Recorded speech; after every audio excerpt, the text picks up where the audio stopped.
मैं बता देता हूँ, आप देख लेंगे टाइम हुआ तो। जी पिलाता हूँ मैं। ये इसको कर दो जरा, 22 पे कर दो, 20-22 पे। अच्छा बच्चों, learning objective 5, concepts of capital and capital maintenance. अब ये बात जरा गौर से सुननी है बच्चों आपने। भाई सुनो सुनो, शाबाश बच्चों। Concept of capital and capital maintenance. यार इधर भूखूं, तुम अपनी बातें कर रहे हो, क्या मसला है जी? अच्छा बच्चों जरा गौर से बात सुनना भाई मेरे। आज तक हमने जो फाइनेंशियल स्टेटमेंट्स बनाई हैं, क्या बनाई हैं प्यारे भाई? हमने हमेशा हिस्टोरिक बेसिस पे बनाई, ऐसी है बच्चों। हमने हमेशा, बोलो शाबाश, हिस्टोरिकल बेसिस पे बनाई है, ऐसी है बच्चों। यानी फॉर एग्जांपल मैं ये कहना चाह रहा हूं, आपने प्यारे, चुप खामोश, आपने एक चीज खरीदी है प्यारे दोस्तों 10 रुपए की। कितने की प्यारे भाई? आपने एंट्री की बच्चों, आपने एंट्री की है प्यारे भाई परचेजेस डेबिट और कैश क्रेडिट। अब ना वही चीज आपके स्टॉक में पड़ी पड़ी महंगी हो गई है, क्या हो गई है प्यारे दोस्तों? तो प्यारे भाई वो चीज महंगी हो गई, अब 12 रुपए की है। कितने की है प्यारे भाई? हमने तो कभी ये वाला ट्रीटमेंट नहीं पढ़ा कि हमने इस चीज को अब 10 से 12 रुपए पे लेके जाना, ऐसा पढ़ा बच्चों? नहीं पढ़ा। कॉन्सेप्चुअल फ्रेमवर्क गाइडेंस देता है, कहता जी आप बेशक फाइनेंशियल स्टेटमेंट हिस्टोरिकल बेसिस पे बनाएं, ठीक है, लेकिन क्या उसका नाम है, आपको ये पता होना चाहिए कि आप अगर चीजें इन्फ्लेशन की तरफ जा रही हैं, क्या हो रही हैं बच्चों? इन्फ्लेट हो रही हैं। क्या हो रही हैं प्यारे दोस्तों? अब इन्फ्लेशन भी खैर मेरे प्यारे भाई दो तरह का है। कितनी तरह का प्यारे भाई? इन्फ्लेशन। अब प्लीज गौर से सुनना, कहता एक होता है जनरल इन्फ्लेशन। क्या होता है प्यारे दोस्तों? General inflation. क्या होता है प्यारे दोस्तों? और एक होता है बच्चों जिस प्रोडक्ट में हम डील कर रहे हैं। मिसाल के तौर पे बच्चों हम एसी में डील कर रहे हैं, एसी किस प्राइस से मार्केट में इंक्रीज हो रहा। क्या मेरी बात समझे बच्चों? एक होता है स्पेसिफिक कॉमोडिटी का इन्फ्लेशन और एक होता है जनरल इन्फ्लेशन, ओवरऑल इकोनॉमी का इन्फ्लेशन। क्या मैं समझा पाया हूं प्यारे दोस्तों? जी प्यारे भाई, जिस प्रोडक्ट में हम डील कर रहे हैं उसका इन्फ्लेशन कहलाएगा, बोले स्पेसिफिक इन्फ्लेशन। क्या कहलाएगा? मैं कहता हूं स्पेसिफिक इन्फ्लेशन है 10%। कितना प्यारे भाई? जनरल इन्फ्लेशन जो ओवरऑल इन्फ्लेशन है कंट्री में, इकोनॉमी में, वो है प्यारे दोस्तों 5%। कितना प्यारे दोस्तों? क्या मैं समझा पा रहा हूं बच्चों? क्या बात समझ आई बच्चों? और बच्चों बात समझ आई है जी? अब इन्फ्लेशन भी दो तरह का होगा। कितनी तरह का होगा? बोलो शाबाश जी। मुझे बताएं क्या करना है जी? कर दें एक दफा जो जो कह रहे हैं। हो गया? अब मेरी बात सुने जी। इन्फ्लेशन दो तरह का, कितनी किस्म का प्यारे भाई? एक है प्यारे दोस्तों जनरल इन्फ्लेशन, एक है प्यारे दोस्तों स्पेसिफिक इन्फ्लेशन। जनरल इन्फ्लेशन का मेरे प्यारे भाई मतलब है कि जी ओवरऑल, मतलब ओवरऑल इकोनॉमी का इन्फ्लेशन। स्पेसिफिक इन्फ्लेशन का मतलब है हम जिन प्रोडक्ट्स में डील कर रहे हैं उस पर कितना इन्फ्लेशन है। क्या मैं बात समझा पा रहा हूं बच्चों? क्या ये बात समझ आई प्यारे भाई? और भाई बात समझ आई है? और एक होता है प्यारे दोस्तों, एक होता है बच्चों without taking inflation profit and loss statement बनाना, एसओएफपी बनाना, जैसे आज तक हम करते हैं। हमने तो ऐसे ही बनाई है ना प्यारे दोस्तों, हमने तो कभी भी इन्फ्लेशन वगैरह का इंपैक्ट नहीं लिया। क्या मैं अपनी बातें समझा पा रहा हूं प्यारे दोस्तों? इसे कहते हैं प्यारे दोस्तों फाइनेंशियल मेंटेनेंस। क्या कहते हैं प्यारे दोस्तों? इसे क्या कहते हैं प्यारे दोस्तों? इन्फ्लेशन। समझ आया? अभी मैं लिंक करता हूं, अभी मैं कुछ ये बनाने लगा हूं बच्चों। अच्छा अभी तक आपको कॉन्सेप्चुअल फ्रेमवर्क मुश्किल तो नहीं लगा?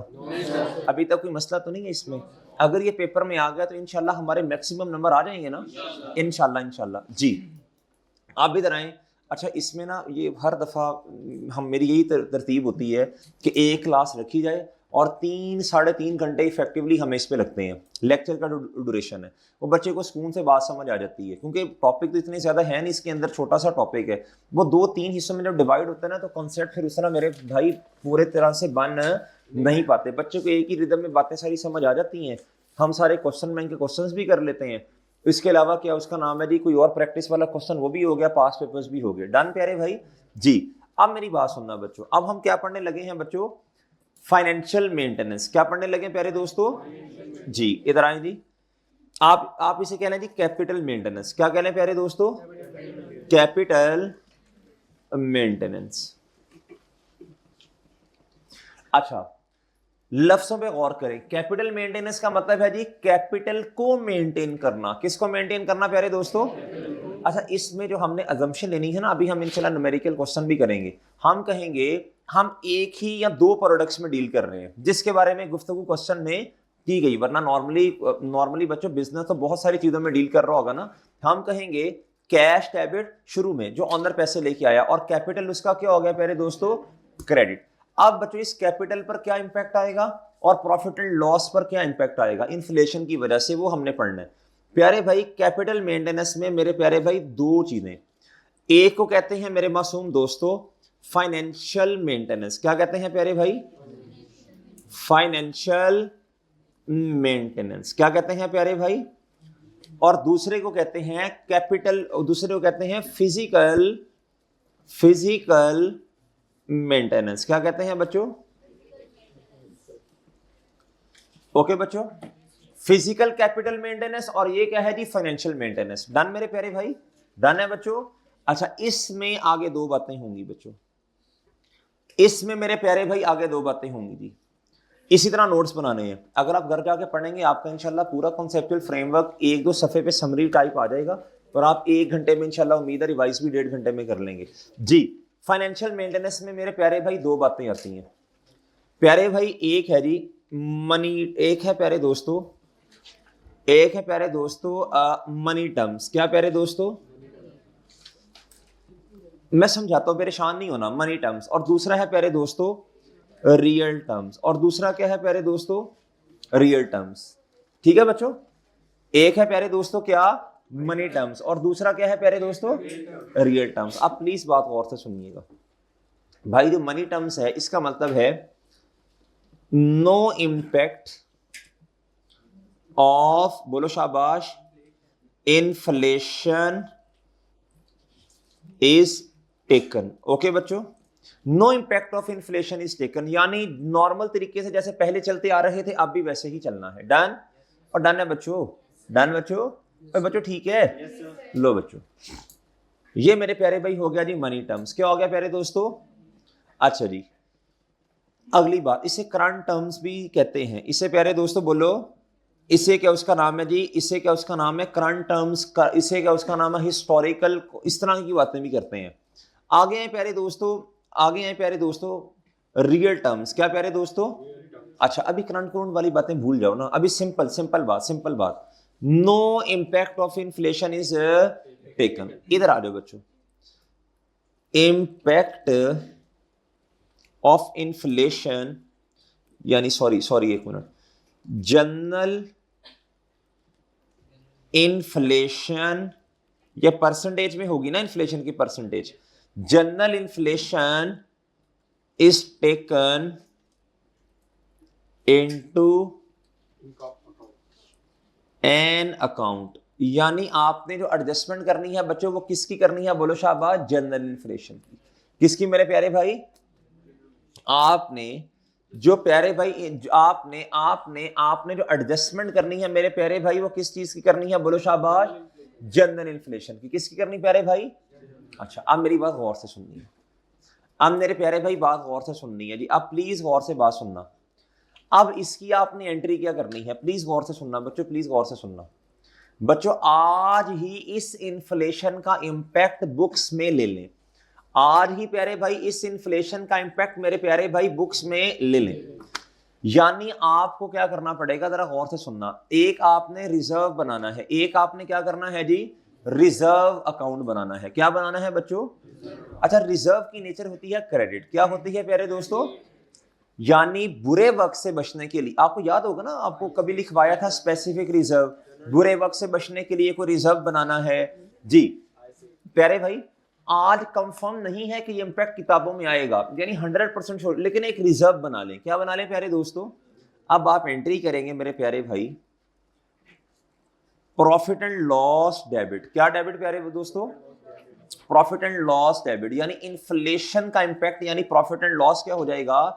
डेबिट, और इन्फ्लेशन रिजर्व क्या हो जाएगा प्यारे दोस्तों, क्रेडिट। और ये देखें प्यारे भाई, profit and loss statement debit, inflation reserve क्या हो गया प्यारे दोस्तों, बोलो शाबाश जी, profit and loss debit, inflation बोले शाबाश, रिजर्व क्रेडिट। डन, डन बच्चों। आप नोट करें, जरा नोट करें कि उसका नाम है आदिल, जल्दी जाना, वो जल्दी रजा तैमूर को बुला के लाना, जल्दी जल्दी जल्दी जी। इधर गए होंगे जी। Profit and loss debit, inflation reserve क्या हो गया प्यारे दोस्तों, क्रेडिट। इधर तक बात समझ आई बच्चों, इधर तक बात समझ आ गई है जी? एनी प्रॉब्लम बच्चों जी, एनी प्रॉब्लम बच्चों? अच्छा जी। अब प्यारे दोस्तों दूसरी बात अगर मैं करूं, एक और बात प्यारे भाई अगर मैं करूं जी, तो वो है प्यारे दोस्तों क्या, physical maintenance, physical capital maintenance. इसे क्या कहते हैं प्यारे दोस्तों जी? इसका मतलब क्या है प्यारे दोस्तों, स्पेसिफिक कॉमोडिटी का इंपैक्ट लेना। क्या करना प्यारे दोस्तों जी? इधर आए मेरे प्यारे भाई, इसका मतलब ये होता है इन्फ्लेशन इंपैक्ट इज टेकन, यानी स्पेसिफिक इन्फ्लेशन परसेंटेज यानी इज टेकन, बोलो शाबाश, इनटू एन अकाउंट, बोलो शाबाश, इनटू एन अकाउंट। डन प्यारे प्यारे दोस्तों, यानी इन्फ्लेशन का इंपैक्ट लेना है, और कौन सा इंपैक्ट लेना है बच्चों, स्पेसिफिक। और कौन सा इंपैक्ट लेना प्यारे भाई, स्पेसिफिक। डन है प्यारे भाई जी। इधर एंट्री क्या होगी, बोलो शाबाश, इधर एंट्री होगी प्यारे दोस्तों प्रॉफिट एंड लॉस डेबिट। क्या प्यारे दोस्तों, प्रॉफिट एंड लॉस डेबिट। और प्यारे दोस्तों और प्यारे दोस्तों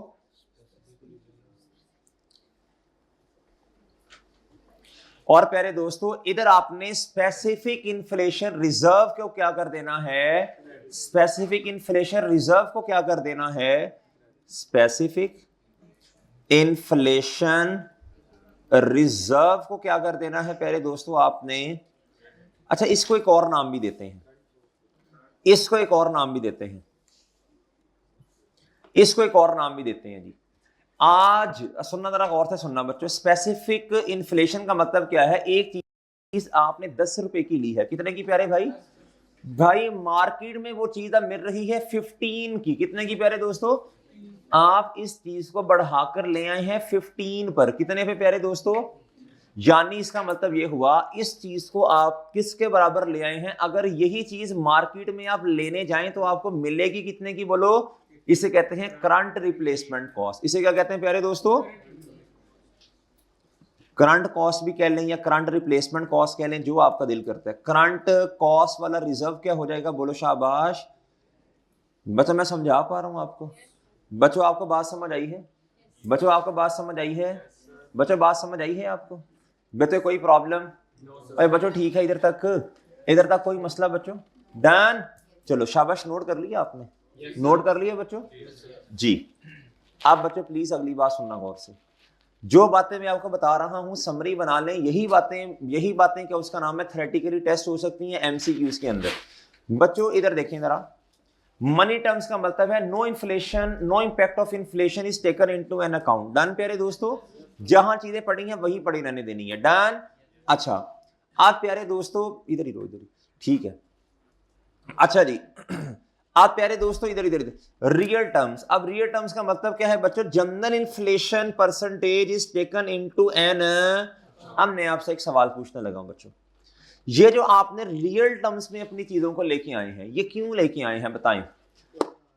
आपने एक लफ्ज पढ़ा होगा अपॉर्चुनिटी कॉस्ट, क्या पढ़ा होगा प्यारे दोस्तों, प्यारे भाई आपने एक जगह पे की है इन्वेस्टमेंट, क्या की है प्यारे दोस्तों, वहां से आपको रिटर्न मिल रहा है, फॉर एग्जांपल जी 8, मिसाल दे रहा हूं बच्चों अपनी तरफ से 8%, कितना रिटर्न मिल रहा है प्यारे दोस्तों, 8%।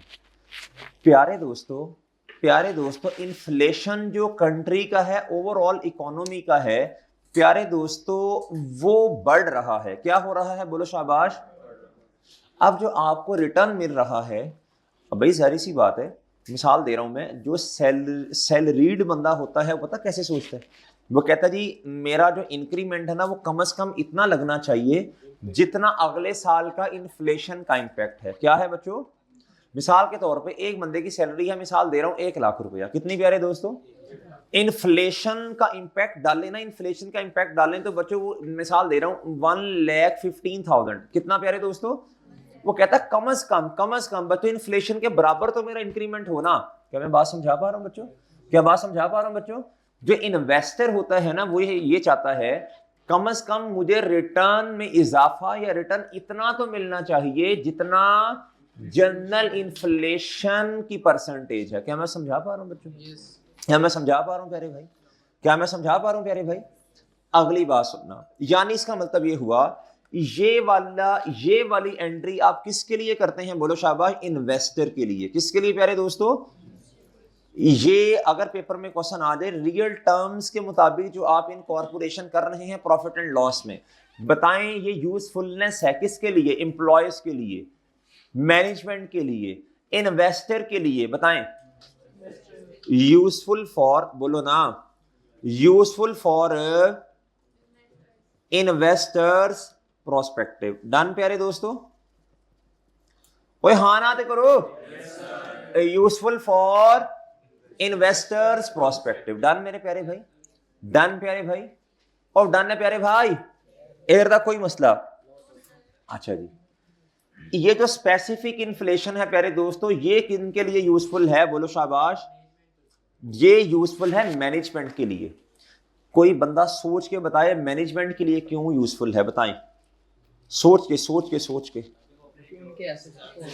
ताकि उनको पता हो, उनको पहले ही पता हो प्यारे दोस्तों 10 रुपए वाली चीज है ये 15 पे चली गई है। किस पे चली गई है?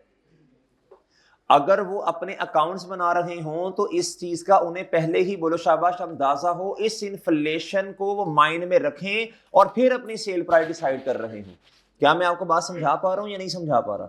और बच्चों बात समझ आई है? Useful for managements prospective. Okay हो गया बच्चों? और बच्चों बात समझ आ गई है? और बच्चों बात समझ आ गई है? बच्चों बात समझ आ गई है? अच्छा, इसको ना एक और नाम भी देते हैं, चलें बाद में डिस्कस करते हैं। अच्छा, इधर तक बातें समझ आ गई मोटी मोटी? या आपने साथ साथ नोट भी की है प्यारे भाई? और नोट भी कर ली है? अच्छा, अब मैं आपको इसका क्वेश्चन करवाता हूं, न्यूमेरिकल करवाऊं बच्चों? इसका न्यूमेरिकल क्वेश्चन करवाएं? इसका न्यूमेरिकल क्वेश्चन अगर आया तो 5 से 6 नंबर का आएगा। कितने का आएगा प्यारे भाई? लो बच्चों, आए जी बच्चों, ये नोट कर लिया? लो प्यारे भाई। अच्छा, इधर जो मैं अभी आपको एग्जाम्पल करवाने लगा हूं ना प्यारे भाई, अभी जो मैं आपको एग्जाम्पल करवाने लगा हूं, ये हमने ना 3 दफा प्रॉफिट एंड लॉस स्टेटमेंट बनानी है, 3 ही दफा हमने एसओएफपी बनानी है, बड़ी शॉर्ट सी बनेगी। और जब भी आपको एसओएफपी बनाने को कहेगा इस तरह के क्वेश्चन में, कॉन्सेप्चुअल फ्रेमवर्क में, तो आपने इक्विटी वाला पोर्शन बनाना है। कौन से वाला जी? एक्स लिमिटेड, ये sorry, calculate profit and loss and summary of statement of financial position as on 31 December year 1 under the following capital maintenance. कितने कैपिटल मेंटेनेंस है बच्चों?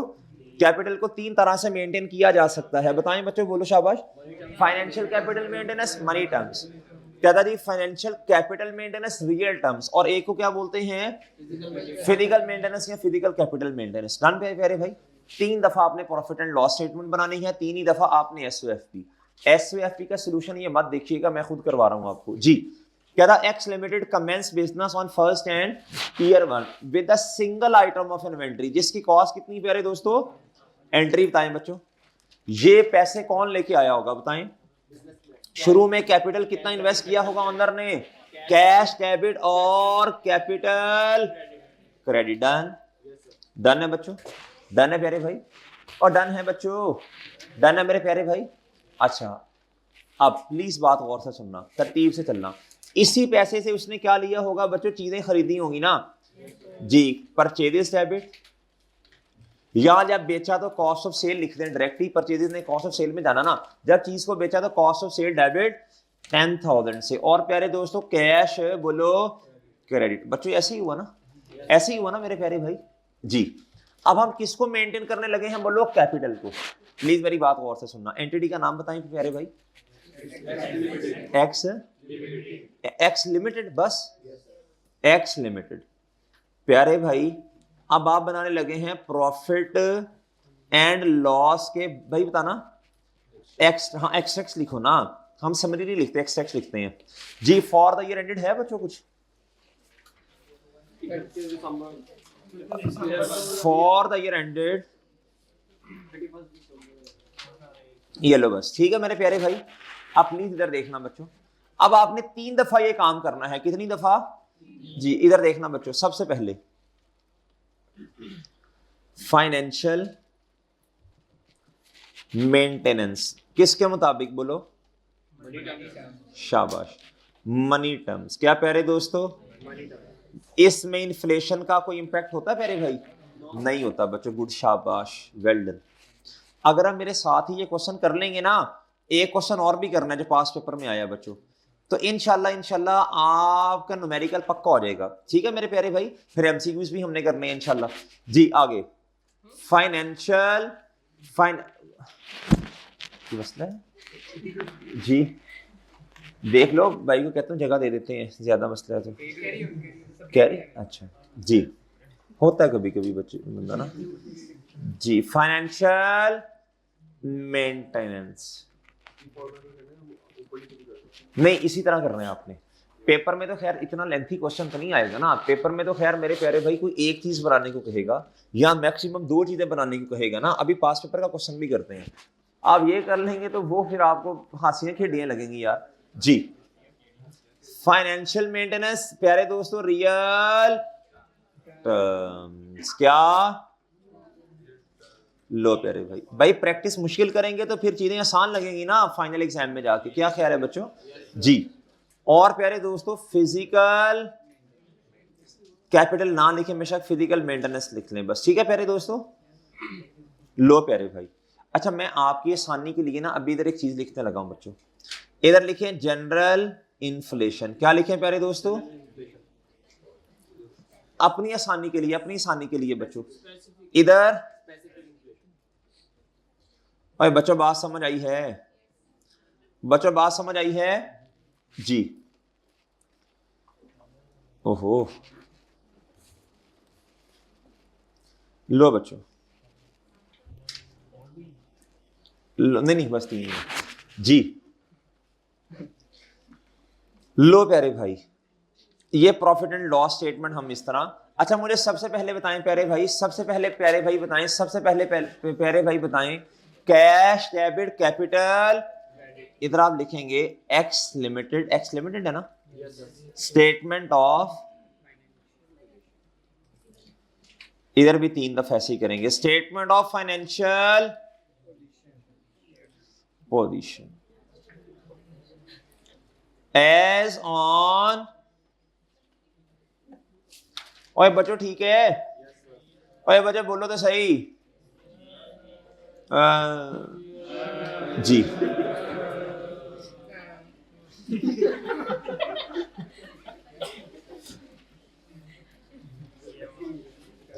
फाइनेंशियल मेंटेनेंस आगे,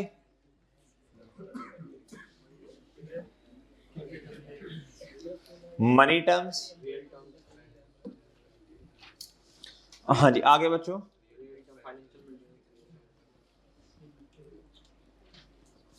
ऑनलाइन वाले कहीं कहां से उठ के आ गए हैं ये लोग जी। ऑनलाइन वालों आप में से किसी ने आना हो नाश्ता करने तो आ जाना। क्या फिजिकल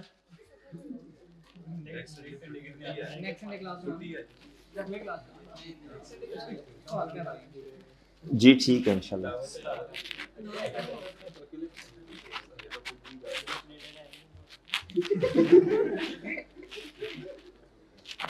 जी। लो जी, अच्छा जी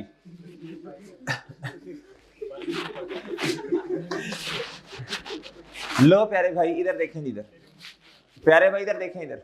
अच्छा बच्चों मेरी बात सुने, अच्छा हमने सिर्फ कौन से वाला पोर्शन बनाना है एसओएफपी में? बोलो शाबाश, इक्विटी वाला, एक्सट्रैक्ट्स। क्या प्यारे दोस्तों?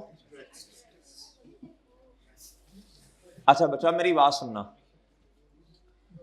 लो बच्चों कैपिटल, क्या प्यारे दोस्तों जी बता दें बच्चों ओपनिंग कैपिटल कितना है, ओपनिंग कैपिटल बताओ बच्चों। बच्चों फॉर्मेट पहले बना लेने दें। ओपनिंग कैपिटल, इसके अंदर प्यारे दोस्तों आप इंपैक्ट लेंगे किसका, किसका इन्फ्लेशन का, किसका प्यारे दोस्तों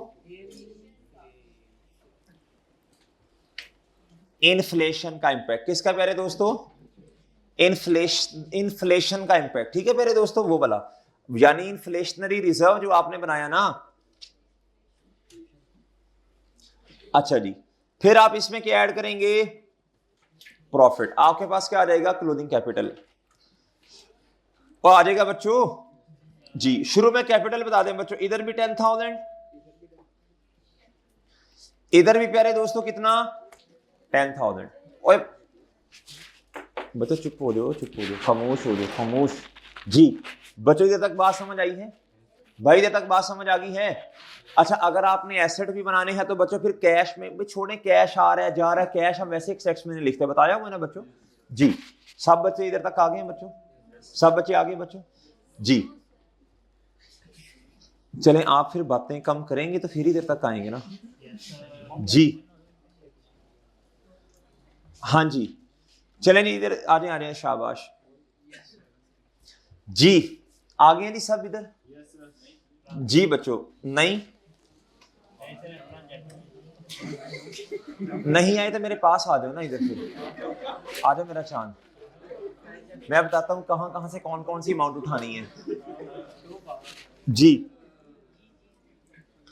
प्यारे दोस्तों इधर देखें अब मेरी बात सुनना, कैश डेबिट कैपिटल क्रेडिट, ये वाली बात होगी बच्चों। बच्चों बातें बंद कर दो, बातें बंद कर दो, कैश डेबिट कैपिटल क्रेडिट। अब अगली बात सुनना बच्चों, कहता during the year it sold the item for rupees कितने की प्यारे भाई। अच्छा मैं ना पहले मैं पहले ये कहता हूं, मैं पहले ये कह देता हूं, असल में एक ही चीज है ना, तो ना तो ओपनिंग स्टॉक है इसका ना ही क्लोजिंग स्टॉक है, क्या ख्याल है प्यारे भाई, ना ओपनिंग स्टॉक है ना ही प्यारे दोस्तों इसका, तो सिंपल जो परचेज कॉस्ट है वही वही कॉस्ट ऑफ सेल है ना। मैं कहता हूं कैश डेबिट हुआ होगा और सेल क्या होगी बच्चों, और बेचने का खर्चा कितना बोलो वो भी। अच्छा पहले क्या लिख लें, सेल प्राइस लिख लें पहले, सेल प्राइस क्या सेल्स, मतलब जो जैसे profit and loss statement normal बनाते हैं ना, लेस क्या करेंगे प्यारे दोस्तों, लो बच्चों सेल बता दें बच्चों, वो तो सारों की 14,000 है, 14,000 बेचने का खर्चा बता दें, यानी एंट्री बताए ना कैश डेबिट सेल्स क्रेडिट, ठीक है बच्चों हर सारों में। फिर बच्चे बेचने का खर्चा inventory credit cost of sale 10,000 प्यारे भाई, और इधर भी ओके प्यारे भाई, एनी प्रॉब्लम सर जी, एनी प्रॉब्लम प्यारे भाई, भाई ठीक है जी। मुझे बताएं फाइनेंशियल कैपिटल मेंटेनेंस में कोई इन्फ्लेशन का इंपैक्ट आना है, बताओ यार जी। प्रॉफिट बता दें यार। अब इधर ना ये बड़ा मुख्तसर सा क्वेश्चन होता है, ये 5-6 नंबर का मैक्सिमम आएगा अगर आया तो, डन है ना। इधर वो पलंदा नहीं बांधेगा कि ये भी बताओ ये भी बताओ ये भी जी। इधर आएगा बच्चे 4,000 कितना प्यारे दोस्तों 4,000 डन जी प्यारे भाई, डन है बच्चों, लो प्यारे भाई 4,000। अब प्लीज मेरी बात सुने, तरतीब से चलें, तरतीब से चलो प्यारे भाई, तरतीब से चलो मेरे प्यारे भाई। इधर देखो ये जो 4,000 आपको नजर आ रहा है प्यारे भाई, ये वाला ये कहां जाके ऐड कर देंगे आप, कैपिटल में, कैपिटल में, कैपिटल में ना यार, ये कैपिटल में नहीं, क्लोजिंग कैपिटल बता दें बच्चों।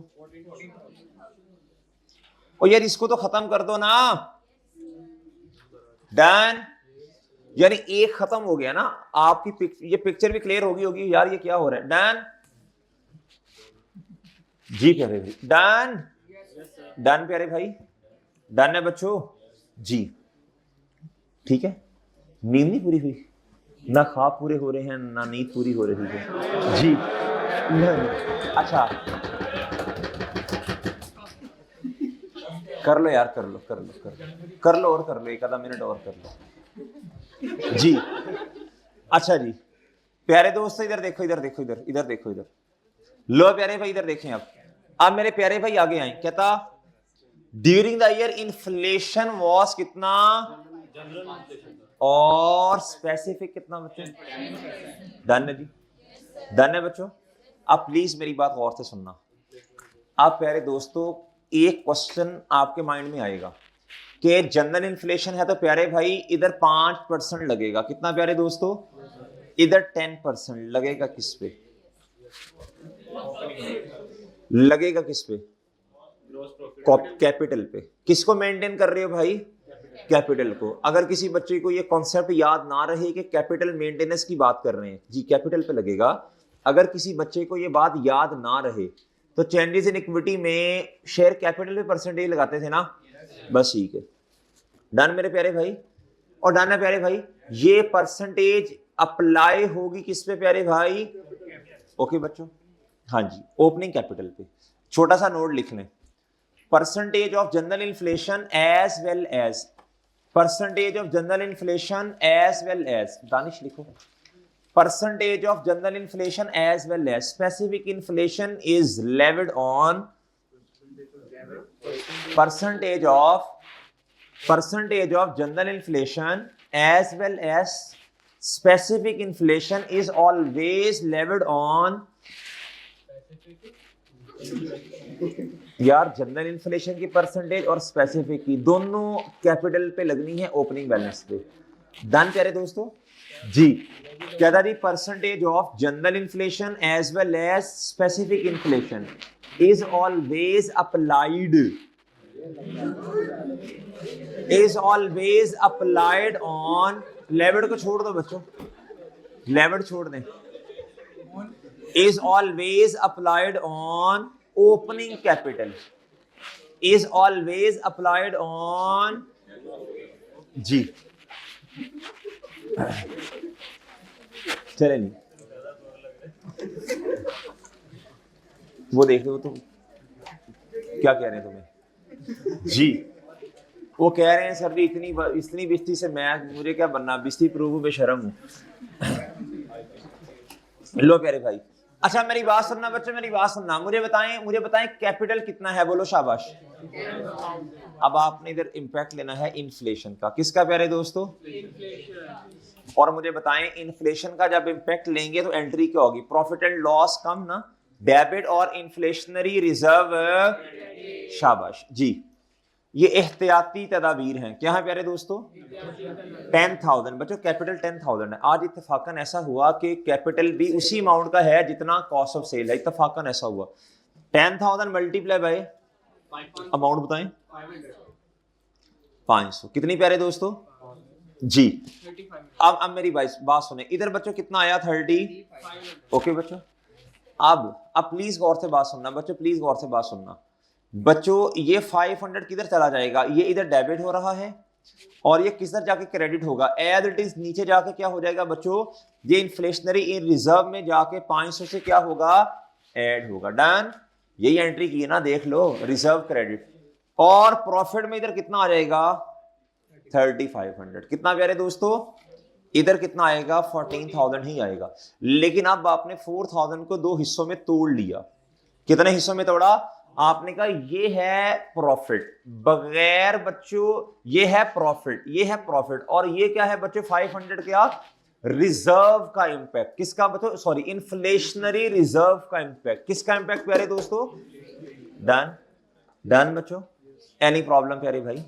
डन है प्यारे भाई जी। ओवरऑल आपका 14,000 ही रहना है, लेकिन दो हिस्सों में टूट जाना है प्रॉफिट। अब नेक्स्ट बताएं प्यारे भाई, नेक्स्ट बताएं, शाबाश। इधर परसेंटेज किस पे लगेगी भाई? असल में ना इस क्वेश्चन में देखो ना, अजम्पशन ये है कि जितना कैपिटल है उतने की ही चीजें हमने खरीद ली ना जी। 10,000 मल्टीप्लाई बाय 10%, कितना प्यारे भाई? लो मेरे प्यारे भाई, तो प्रॉफिट कितना? 10,000 से ये माइनस 1,000 से ये इन्फ्लेशन जी, इन्फ्लेशन जी कितना जी? और इस 1,000 को कहां ले जाना? एज इट इज बोलो प्यारे दोस्तों, एज इट इज कहां ले जाना है जी? 1,000 मेरे प्यारे भाई इधर आ गया, और बाकी कितना बचा? डन, डन है बच्चों। जो बच गया बच्चों वो इधर जाएगा ना, वो ये जाएगा ना प्यारे भाई? ओ ठीक है जी, बताएं जी। कितना प्यारे भाई 14,000। कितना मेरे प्यारे भाई, लो जी बच्चों गुड गुड हो गया, बच्चों गुड हो गया, बच्चों गुड गुड हो गया। ठीक है प्यारे भाई, डन है मेरे प्यारे भाई, डन है बच्चों, डन सर जी। अच्छा ये ना, ये क्या उसका नाम है, आपको अपने हाथ से क्वेश्चन करना पड़ेगा।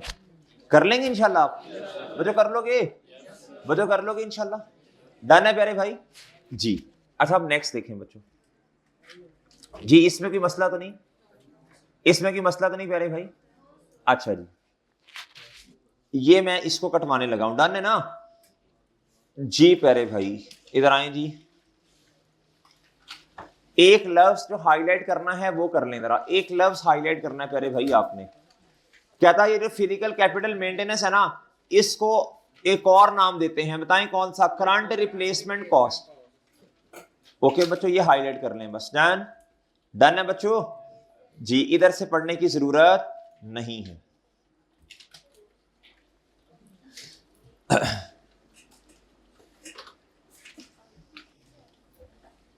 जी।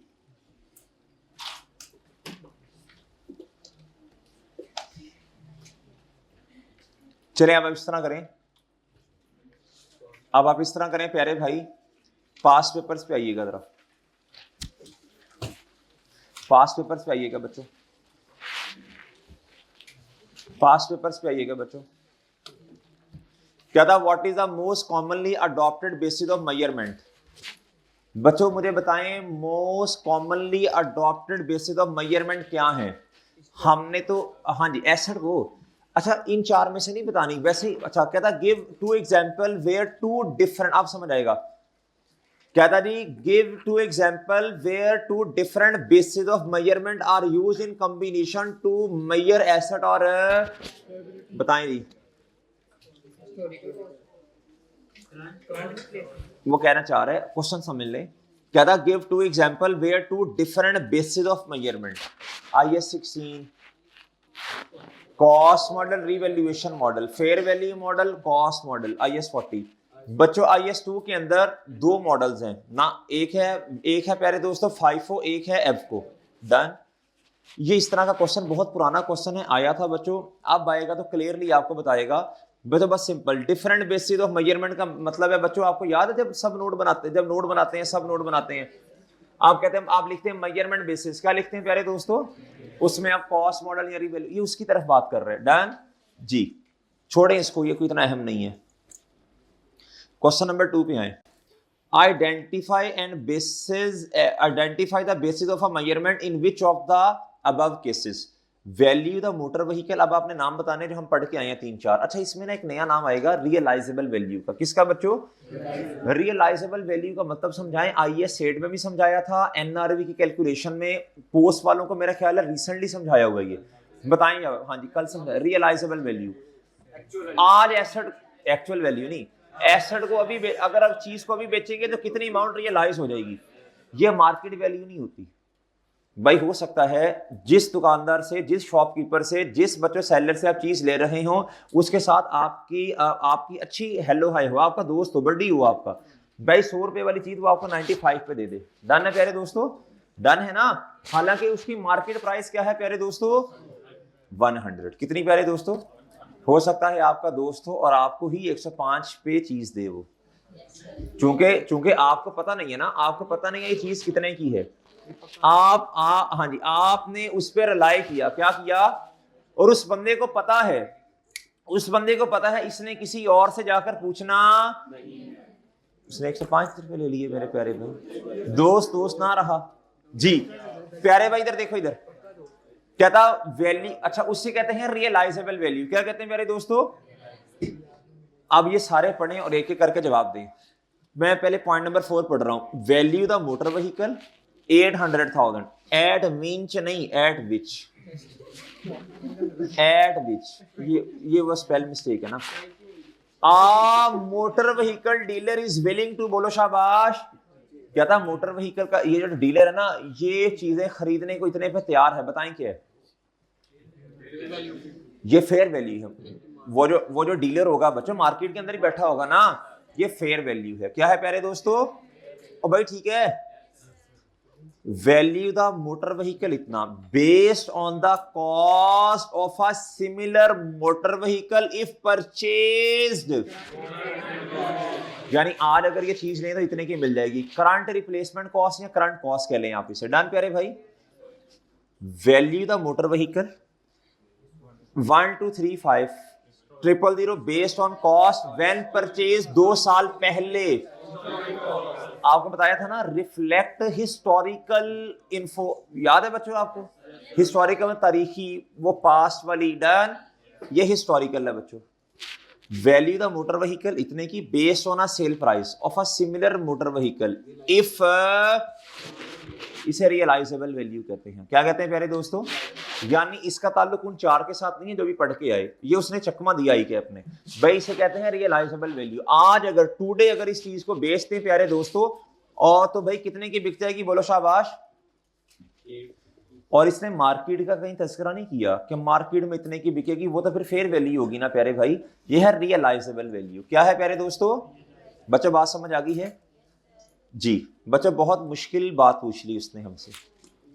List the components of complete set of financial statements. बड़ा औखा काम हो गया बच्चों। कितने हैं बच्चों? Statement of comprehensive income, statement of financial position, statement of changes in equity, statement of cash flows.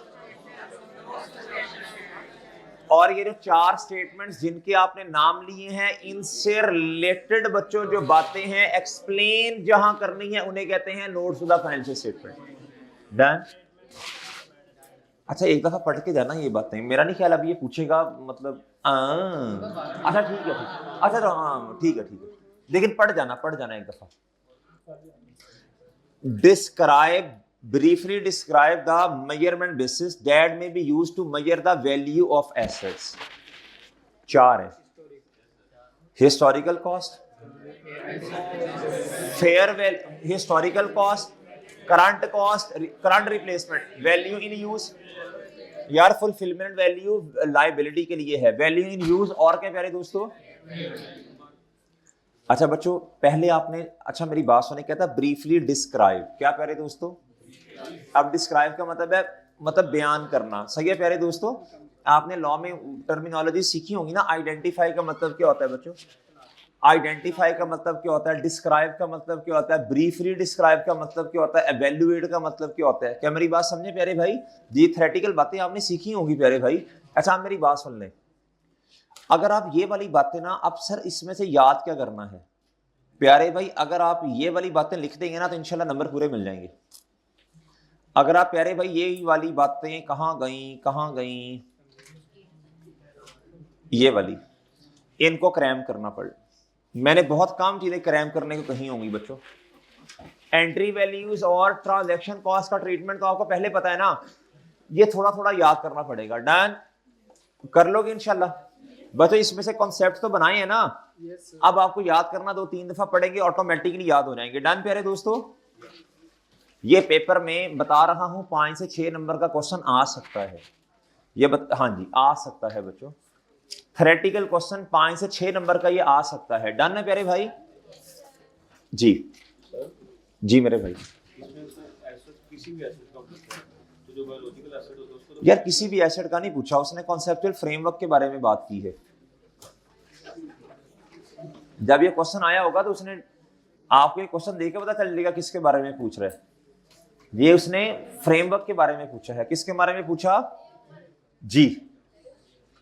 बच्चों चुप कहता जी ट्रू और फॉल्स बताने हैं। Consider the following statements with reference to conceptual framework. Physical capital maintenance, बच्चों आप मेरी बात सुनना जरा भाई चुप हो जाए प्लीज खामोश। कहता physical capital maintenance measure profit in terms of increase in productive capacity of an अच्छा प्रोडक्टिव कैपेसिटी का मतलब क्या होता है? एक्चुअल। क्या होता है प्यारे दोस्तों? जी प्रोडक्टिव कैपेसिटी का मतलब होता है स्पेसिफिक इन्फ्लेशन की अगर परसेंटेज लगाएं तो आर ये चीज कितने की हमें पड़ेगी, इसका मतलब होता है एक्चुअल करंट। क्या प्यारे दोस्तों? इधर लिख लें छोटा सा जी, ये बात ट्रू है। क्या है प्यारे दोस्तों? जी एक छोटी सी बात, अच्छा इसको याद करना है, इसको इसे क्रैम कर लो। क्या कर लो बच्चों? ये प्रोडक्टिव कैपेसिटी के बारे में बताता। अगली बात जरा सुन लें बच्चों, अगर आप हिस्टोरिकल वैल्यू के मुताबिक प्यारे भाई आप अकाउंटिंग कर रहे हैं ना, प्यारे भाई इधर सुनना जरा, अगर आप हिस्टोरिकल बेसिस पे अकाउंटिंग कर रहे हैं तो मसला क्या आएगा, इधर देखना बच्चों। आपने 2-4 साल पहले 2 लाख रुपए का एसेट दिया, आपने कहा जी 5 साल क्या है बच्चों इसकी लाइफ, 1 साल की डेप्रीसिएशन कितनी, 2 साल की कितनी, 80,000। प्यारे भाई इसकी ये क्यूमुलेटेड डेप्रीसिएशन है, क्या है मेरे प्यारे भाई?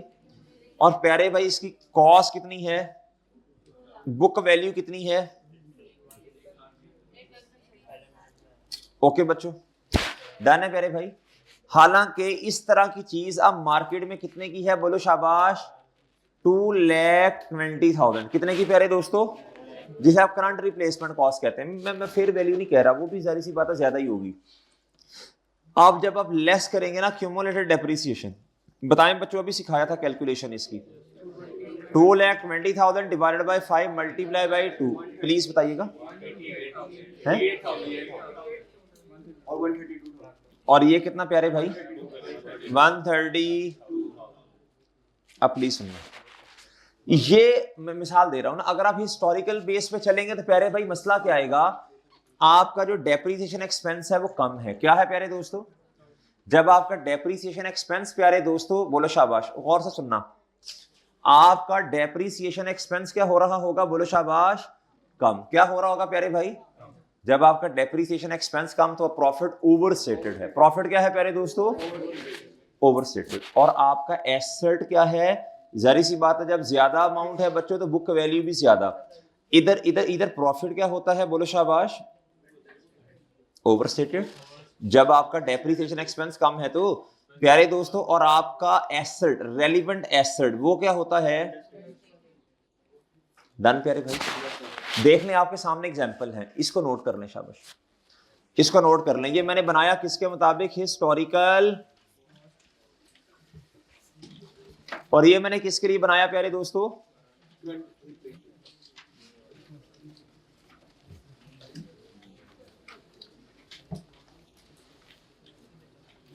जी ठीक है बच्चों, बच्चों बोलो ना।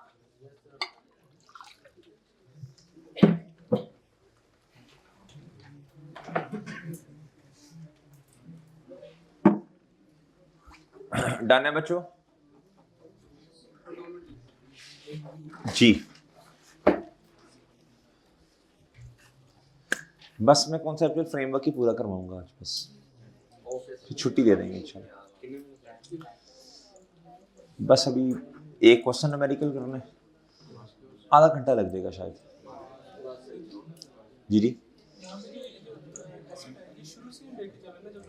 शुरू से ही, हाँ जी, हिस्टोरिकल।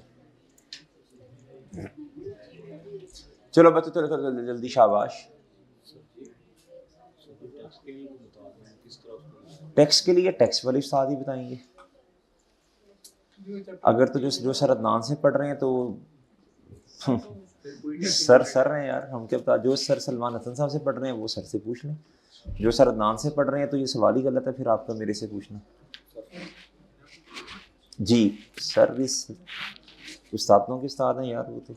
जी लो प्यारे दोस्तों, जस्ट अ सेकंड, कितने दिनों में लफ्ज सीखा ये? पहले तो कभी नहीं बोला। जी लो बच्चों, जी प्यारे भाई आगे बताएं यार, आगे बताएं बच्चों, आगे बोलें। डन। जी प्यारे भाई इधर देखें, क्या था? In time of rising prices profit will be, बोलो शाबाश, एंड एसेट विल बी। ये ना 2 दफा आया हुआ मेरा ख्याल है ये क्वेश्चन, तो ध्यान से जरा। क्या था? When financial statements are prepared on, true है बच्चों।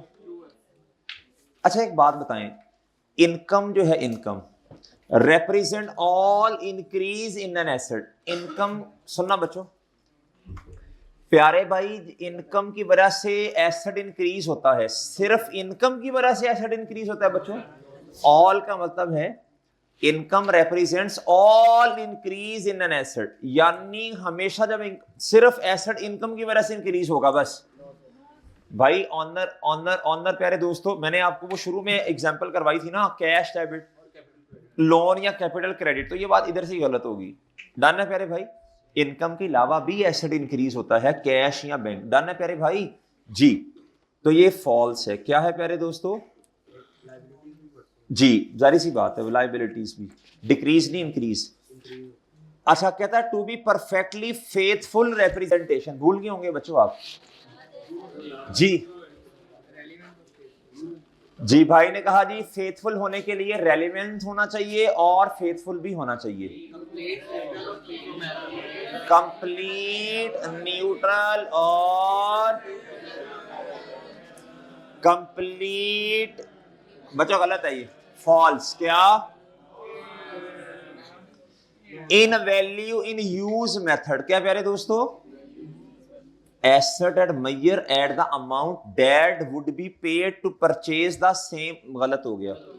ये तो करंट कॉस्ट को कहते हैं बच्चों, ये तो वो तो बच्चों कैश फ्लोज को लेते हैं प्यारे दोस्तों, और प्यारे दोस्तों आगे फ्यूचर के जितने साल रिमेनिंग लाइफ है उस पे कैश फ्लोज को फैला देते हैं। डन है प्यारे भाई।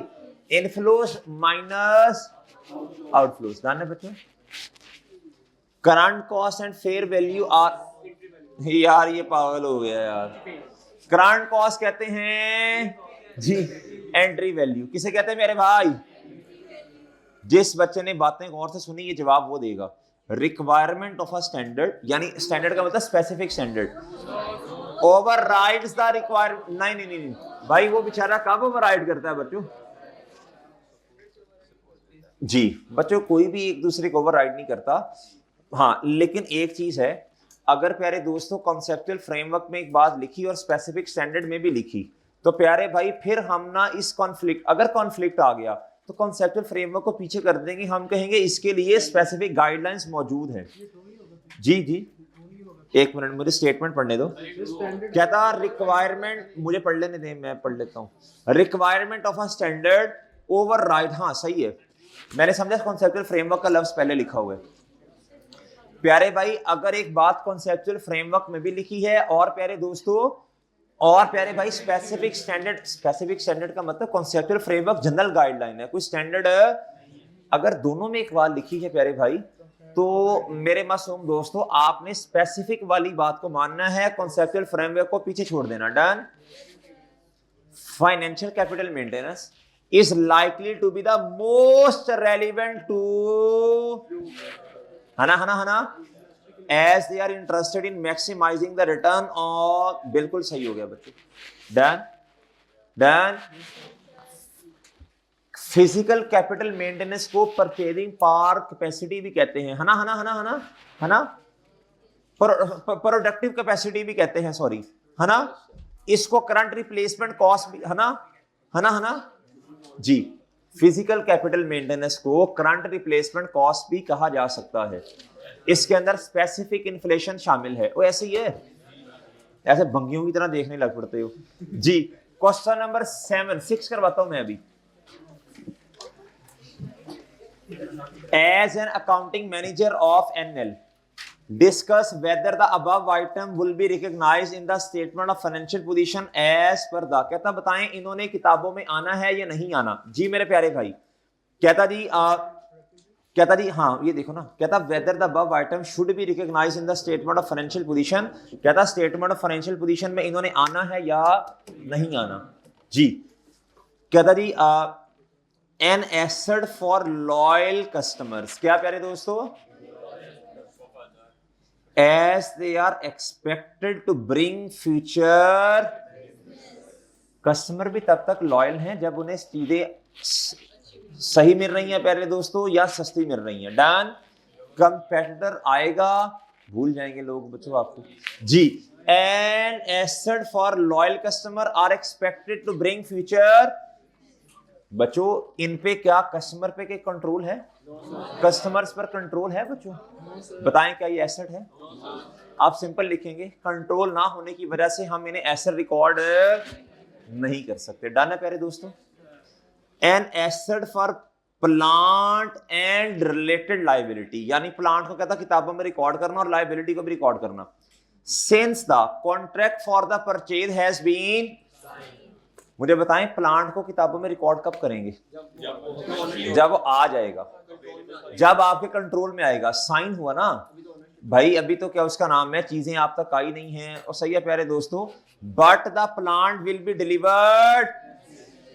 अब आपने पूरी बात करनी है, आपने कहना प्लांट जो है ना ये क्या उसका नाम है, वैसे नॉर्मली नॉन करंट एसेट है, लेकिन क्या उसका नाम है जी हमारे वाले साल में, करंट ईयर में हमारे पास इसका कंट्रोल नहीं है। अभी सिर्फ कॉन्ट्रैक्ट साइन हुआ है। क्या हुआ है बच्चों? अभी हमें डिलीवर नहीं हुआ, लिहाजा ये ऐसे रिकॉर्ड करेंगे 2020 यानी अगले साल में, नेक्स्ट ईयर में। डन डन डन प्यारे दोस्तों। और रिलेटेड लायबिलिटी भी कब रिकॉर्ड करेंगे प्यारे दोस्तों? लायबिलिटी तब बनेगी जब चीज आपके पास आ गई है, अब आपने अपनी जिम्मेदारी पूरी करनी है। डन है ना प्यारे भाई? साइन करने से डॉक्यूमेंट तो नहीं ना हो गया प्यारे भाई। और भाई बात समझे हैं, दो जो एग्रीमेंट होता है उसमें एटलीस्ट कितनी पार्टीज होती हैं बच्चों? कम से कम दो। कितनी प्यारे दोस्तों? जी, दोनों ने अपना अपना प्रॉमिस पूरा करना होता है। सही है मेरे प्यारे भाई जी। अच्छा प्यारे दोस्तों, a liability for full years office rent for the next year as contract has been, contract sign हो गया अगले साल के रेंट का, तो आपकी आई लायबिलिटी बन गई। नहीं, आपने पैसे नहीं दिए वो भाई। A liability for the full years office rent, अंग्रेजी पढ़ लो ना खोते हो, फॉर द नेक्स्ट ईयर। आपने रेंट पे बिल्डिंग लेनी है या जो भी चीज लेनी है अगले साल, नेक्स्ट ईयर में। आज तो सिर्फ क्या साइन हुआ है? क्या लायबिलिटी बन गई बच्चों? क्या आपने लायबिलिटी कब बनती है प्यारे भाई? जब आपने रहना शुरू कर दिया, आपने सर्विसेज इस्तेमाल करना शुरू कर दी प्यारे दोस्तों, और आपने अभी क्या उसका नाम है बच्चों, पेमेंट नहीं की। भाई ये जो आपने लफ्ज पढ़ा था ना, ऑब्लिगेशन, प्रेजेंट ऑब्लिगेशन, आपका ऑब्लिगेशन है। अगला बंदा आएगा आपके पास, कहेगा पैसे निकालो, आप कहेंगे किस चीज के? वो कहेगा नहीं मैंने सर्विसेज दी, आपने कहा ना सर्विसेज अगले साल देनी है, तो मेरा अभी प्रेजेंट ऑब्लिगेशन है। हाँ, बच्चे कहते ले सर हम तो अब लॉ के स्टूडेंट हैं, हमें पता है, हम तो उसके अगेंस्ट केस कर सकते हैं। प्यारे दोस्तों, वो एथिकल रिस्पॉन्सिबिलिटी है आपकी। क्या है मेरे प्यारे भाई जी? वो आपकी सोशल रिस्पॉन्सिबिलिटी है। क्या है प्यारे दोस्तों?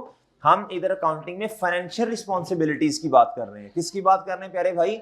इसको प्यारे दोस्तों अपनी लीगल रिस्पॉन्सिबिलिटीज, इसे सोशल रिस्पॉन्सिबिलिटीज, एथिकल रिस्पॉन्सिबिलिटीज के साथ कंफ्यूज मत करें। डन प्यारे भाई? समझा पा रहा हूं?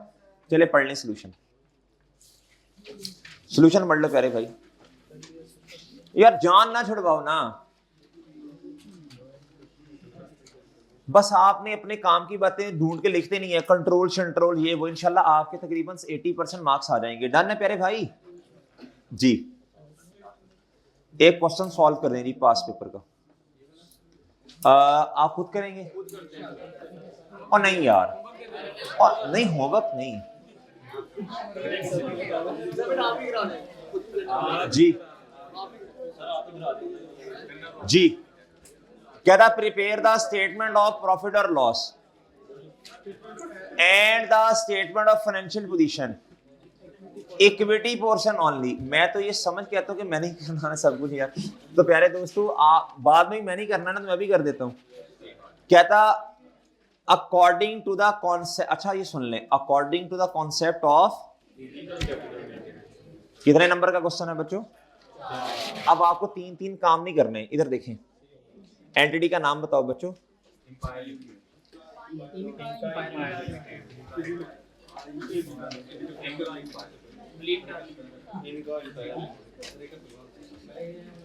इनका एम्पायर, किनका?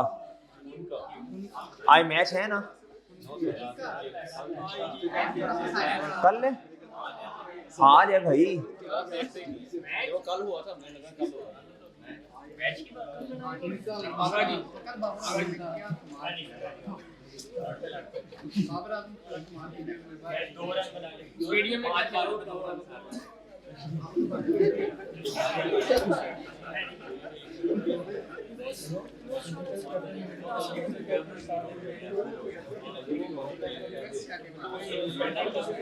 भाई बात सुने यार, ये रेंट बताओ क्या है?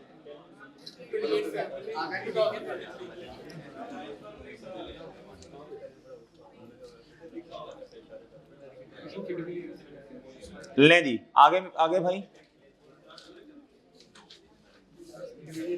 अच्छा आगे इनका,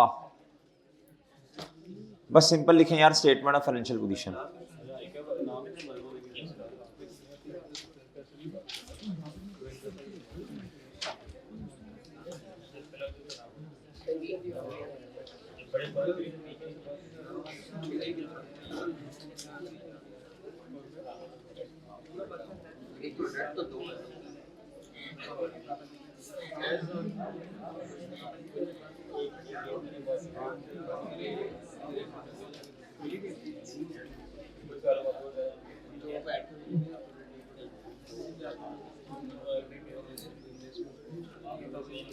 और भाई काम कर लो, चबड़ चबड़ जुबान चल रही है, काम कर लो। इक्विटी में बताएं क्या लिखना है, ओपनिंग कैपिटल लिखना है बच्चों, शाबाश।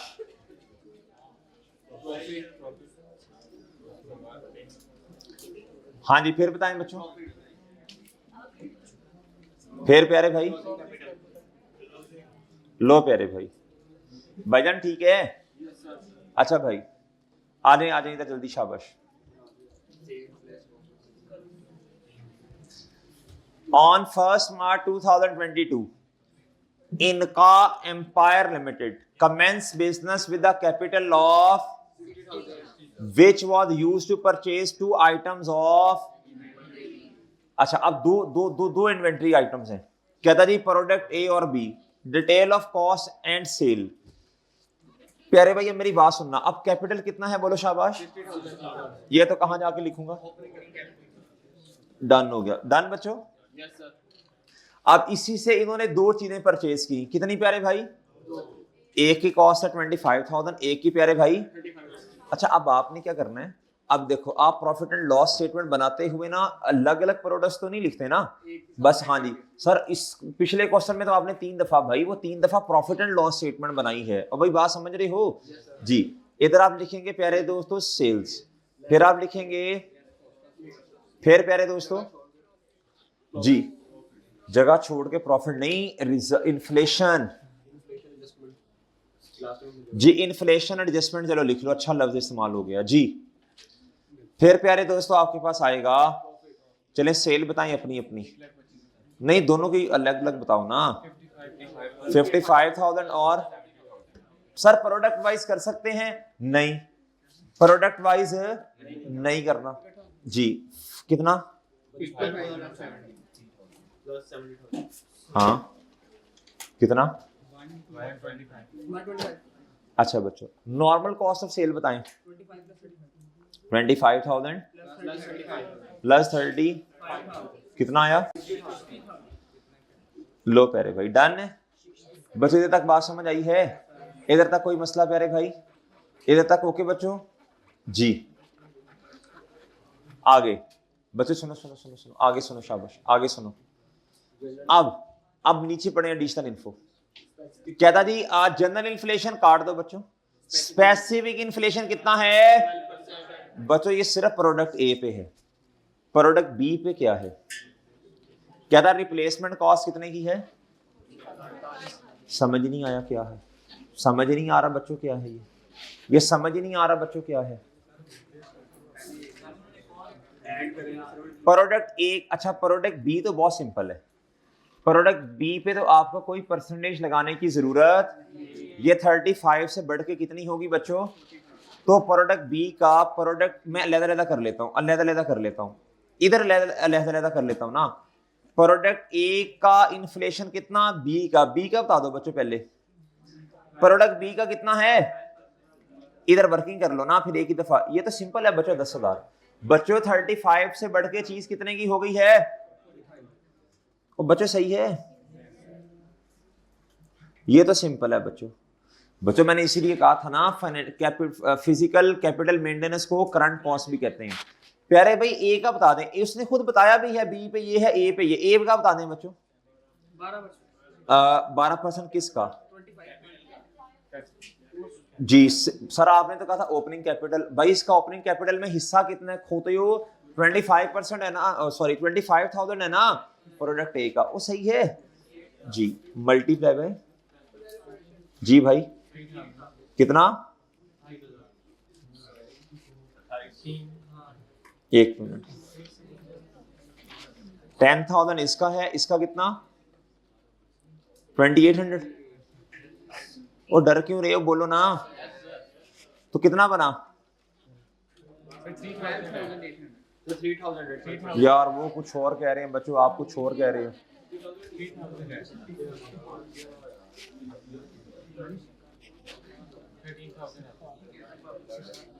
जी प्यारे भाई प्रॉफिट बता दो कितना कितना, ये आ गया, क्या आ गया? ऑनलाइन वाले क्या समझेंगे?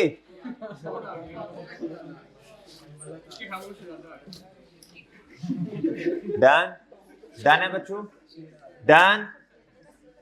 चलो आज क्लास फिर जाएगी 3:30 तक की, 4 तक की।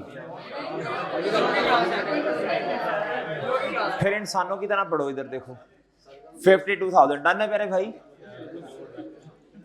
अच्छा मेरी बात सुने बच्चों, मेरी बात सुने, आप मुझे बताएं प्यारे भाई, इन्फ्लेशनरी रिजर्व में एज इट इज कितना ले जाऊं मैं? डन। और प्रॉफिट में कितना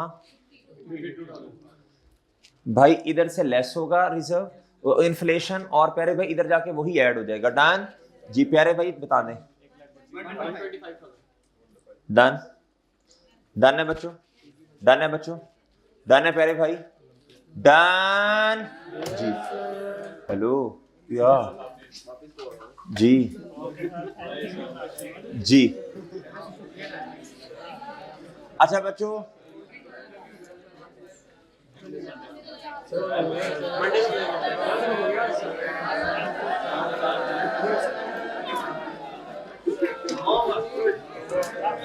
क्वेश्चन नंबर 2 का जवाब बताएं। नहीं मेरे प्यारे भाई, in case of conflict between requirement of conceptual framework and IFRS, कहता कौन प्रीवेल करेगा? कहता in case of conflict between ये the requirement of conceptual framework will prevail. बच्चों फॉल्स है, क्या है बच्चों? बच्चों को स्पेसिफिक स्टैंडर्ड प्रीवेल करेगा ना, उसकी बात मानी जाएगी।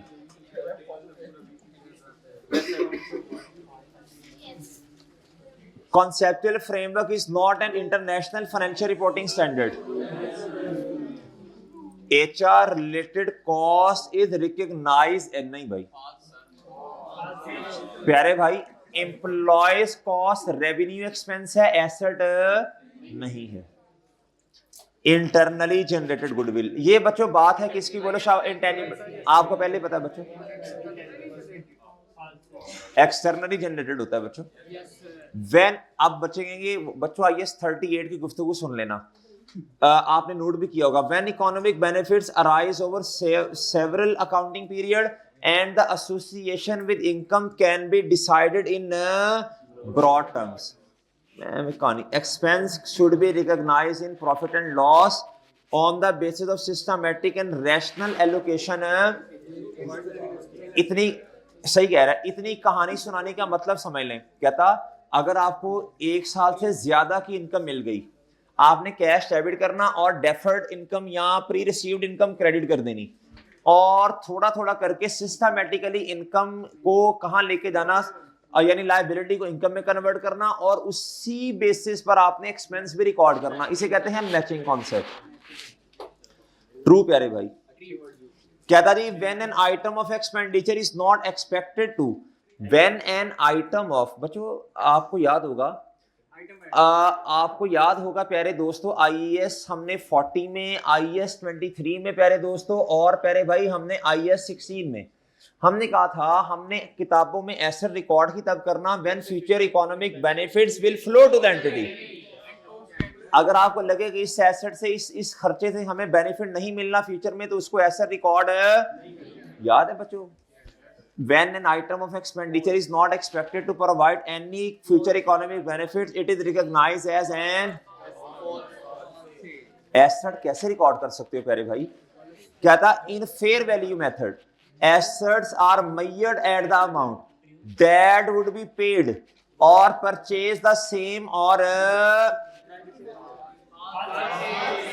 भाई ये है करंट रिप्लेसमेंट मेथड जी। Which of the following measurement basis are refer to boards conceptual framework. अच्छा मेरी बात सुने बच्चों, मैंने आपसे पहले कहा था कि मैं सिर्फ यही करवाऊंगा बस, फिर खत्म कर दूंगा ना, फिर बात मान लो ना जी। नहीं हम इंशाल्लाह इधर जमात करवा लेंगे ना जी। Which of the following major, अच्छा ये खत्म हो जाएंगे, ये बहुत छोटे, देख तो लो कैसे है, रोना पीटना शुरू कर दिया है।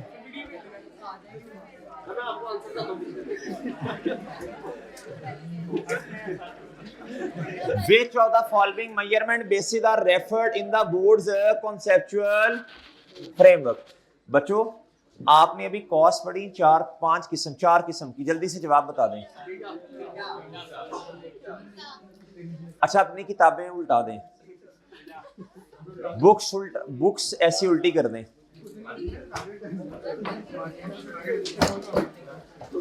भाई इस तरह जिसने बुक उल्टी नहीं की साथ वाला ईमानदारी से बता दे कि ये नहीं है जी।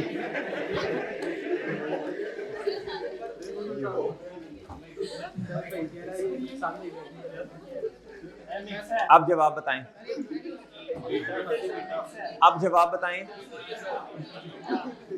Current cost, historical cost, fair value और financial capital maintenance money terms also referred as historical जी। भाई इधर से भी कुंडी लगा दो, उधर से भी लगा दो, जल्दी करें जी। विच ऑफ द फॉलोइंग, अच्छा देखो आपको अब इतना तो पता चल गया होगा कि ये हमें पूरा करना ही पड़ेगा, तो फिर बैठ जाओ 10-15 मिनट तमीज से। Which of the following concepts measure profit in terms of an increased productive capacity of an entity? भाई कहता which of the following statement is सही about historical profit will be overstated asset? Which of the following criteria need to be satisfied to be recognized within, यानी asset कहता it meets the definition of an element। कहता किताबों में तब record करेंगे जब मैंने आपको बताया था ना एक्सपेंस इंकर्ड हो जाए, इनकम बचे अक्रूवल हो, एसेट का अपना क्राइटेरिया, लायबिलिटी का अपना, याद है जब ये मीट हो जाए ठीक है। It is probable future economic benefit, good हो गया बच्चों ये प्रोबेबल का लफ्ज या सर्टन, दोनों में से सही क्या है? सर्टन का लफ्ज हमने कहीं नहीं पढ़ा। The item has a cost और वैल्यू, कौन सी वैल्यू भाई? नहीं पता नहीं, आधी बात की है ना। इससे ज्यादा बेहतर ये है द आइटम है द कॉस्ट और value that can be measured reliably.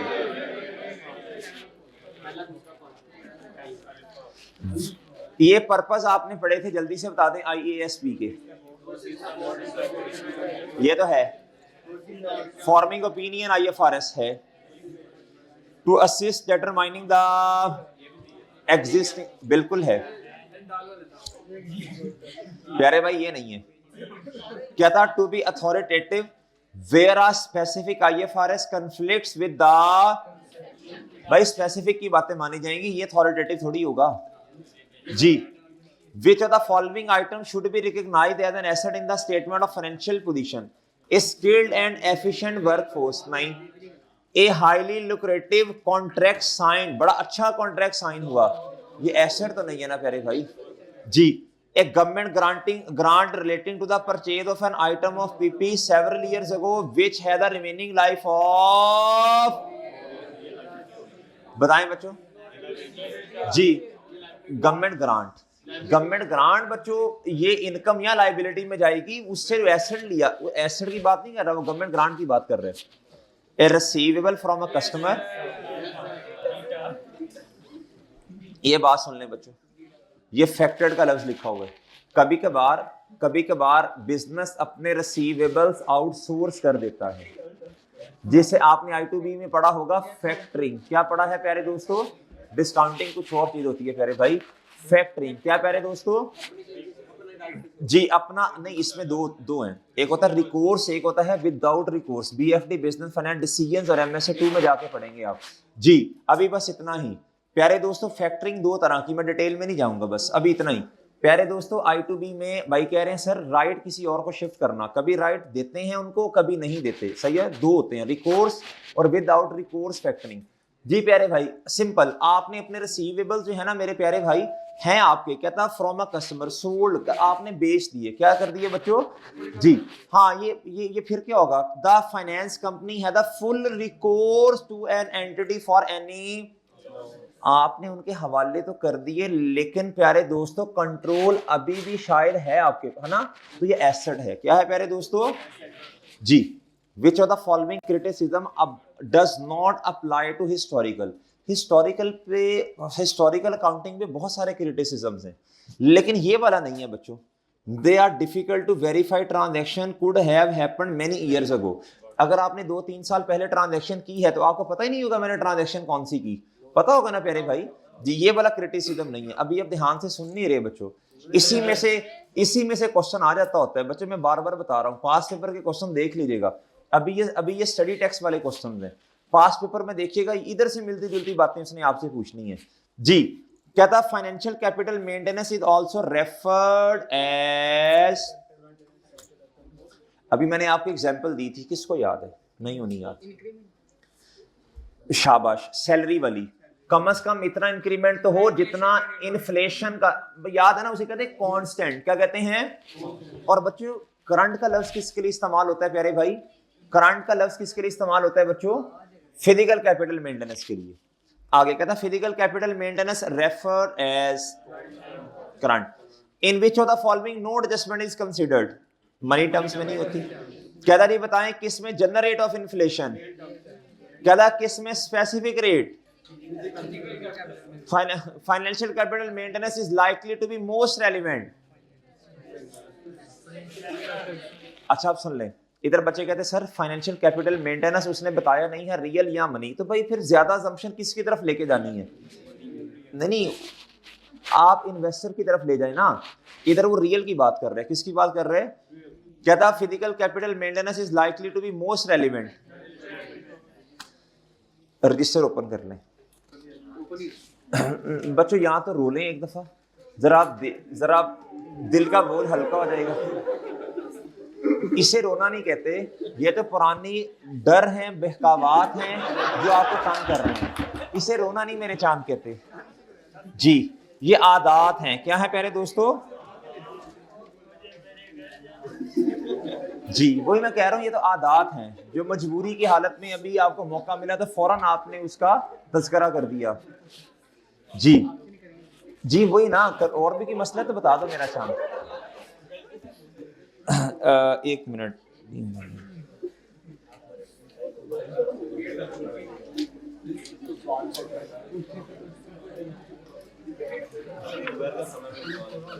जी बच्चों मेरी बात, ओए भाई इसको कंट्रोल करना थोड़ा। लिखो वेरी वेरी इंपॉर्टेंट बच्चों, अब ये 2-3 क्वेश्चन जो आगे आने वाले हैं ये वेरी वेरी इंपॉर्टेंट है जी। How much profit should be recorded under 2019, कहता जी। अच्छा मेरी बात सुने, अभी आपने प्रॉफिट में एडजस्टमेंट की है ना प्यारे भाई, वो आपने 3 प्रॉफिट एंड लॉस स्टेटमेंट्स बनाई थी। एक में 4000 था जिसमें बच्चों मनी टर्म्स, फिर रियल टर्म्स में प्यारे दोस्तों 3500 था, और फिजिकल कैपिटल मेंटेनेंस में 3000। प्रॉफिट 4000 से कम होता जा रहा है ना। कहता जी an entity made a profit of 350, very very important बच्चों, आई के आपके एग्जामिनर को बहुत पसंद है, क्वेश्चन दे देता है 1 या 2 नंबर का न्यूमेरिकल। कहता जी फॉर द ईयर 2019 अंडर, बात ही खत्म होगी, हिस्टोरिकल कॉस्ट में प्रॉफिट में कोई एडजस्टमेंट ही नहीं है, तो यही प्रॉफिट बच्चों आपके पास आ जाएगा एज इट इज जो इधर है। डन। वो पूछना चाह रहे हैं असल में प्रॉफिट में एडजस्टमेंट करने के बाद अब प्रॉफिट कितने का है, नो एडजस्टमेंट इज रिक्वायर्ड मेरे प्यारे भाई। इधर क्या ख्याल है बच्चों जी, एंटिटी का प्रॉफिट है 350,000 प्यारे भाई, इसमें वो आपसे पूछ रहा है, नहीं एक मिनट, इधर था फाइनेंशियल कैपिटल मेंटेनेंस, अच्छा मनी, ठीक है, इधर रियल टर्म्स, प्लीज मेरी बात सुनना, अब आंखें खोल के, बिफोर एडजस्टमेंट प्रॉफिट बताओ कितना है, अच्छा, अब इसमें आपने इंपैक्ट लेना है किसका जी, जिस बच्चे को उसूल याद है वो इंशाल्लाह सही जवाब देगा। परसेंटेज ऑफ कैपिटल किसका, सॉरी परसेंटेज ऑफ इन्फ्लेशन, ये 5% लगेगी, 20 तो लगेगा ही नहीं।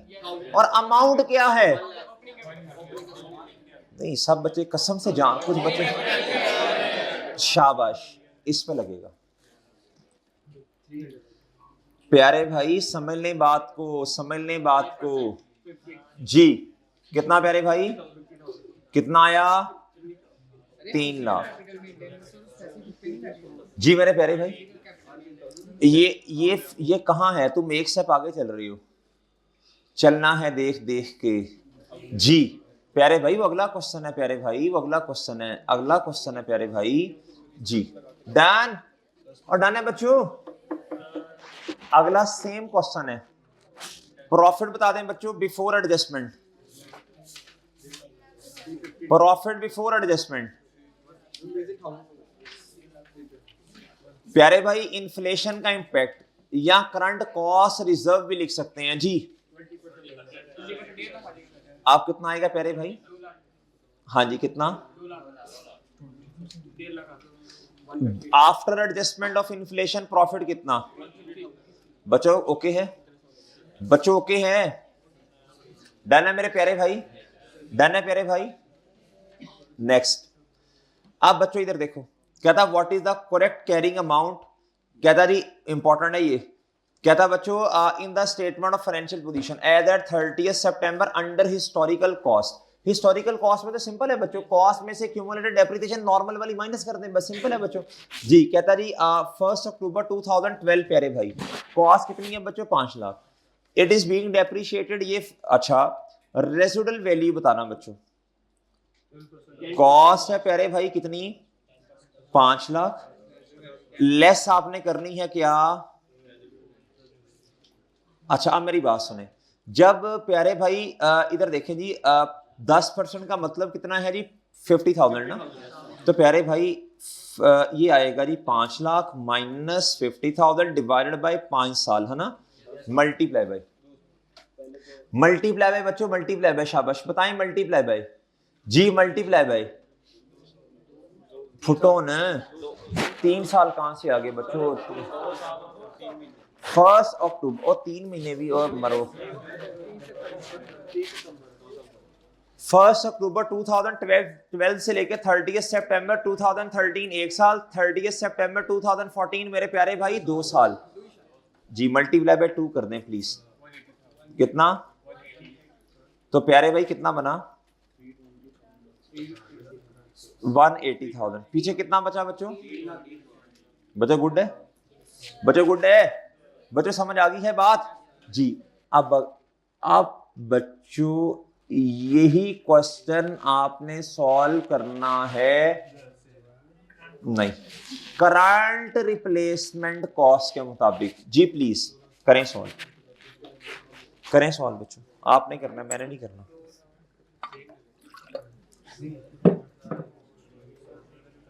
हम आज किधर जा रहे हैं, मतलब सुबह से कैलकुलेटर नहीं निकाला,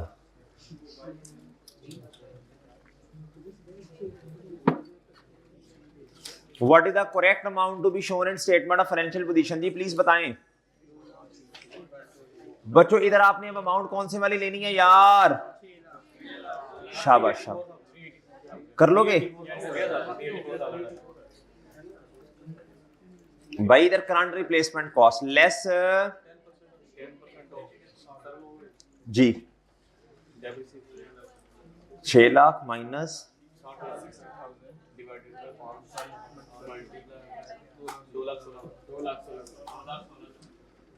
हाँ जी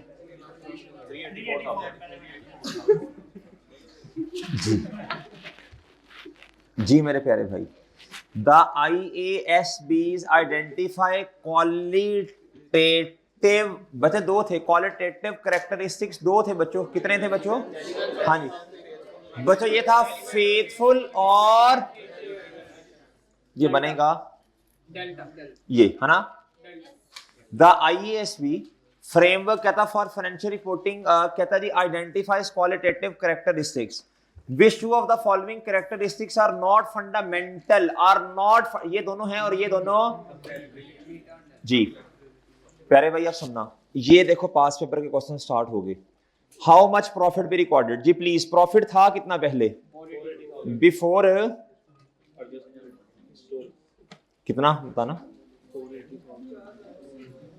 अच्छा अब प्यारे भाई कह रहा the based on historical, it had a opening capital कितना प्यारे भाई जी।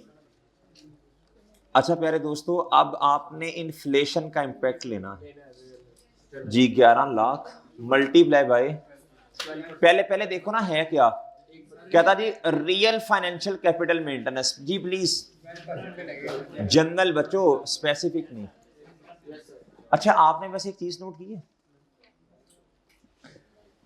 जनरल जो इन्फ्लेशन है वो हमेशा कम ही होगा ना, जनरल इन्फ्लेशन हमेशा कम होगा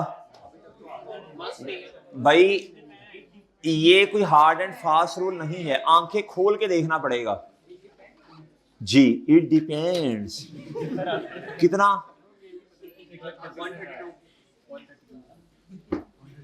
हाँ जी कितना, डन, ये 2 नंबर पक्के इंशाल्लाह। ए ओ यार चलें भाई, ये बताएं, ये तीसरी दफा रिपीट हो रहा है,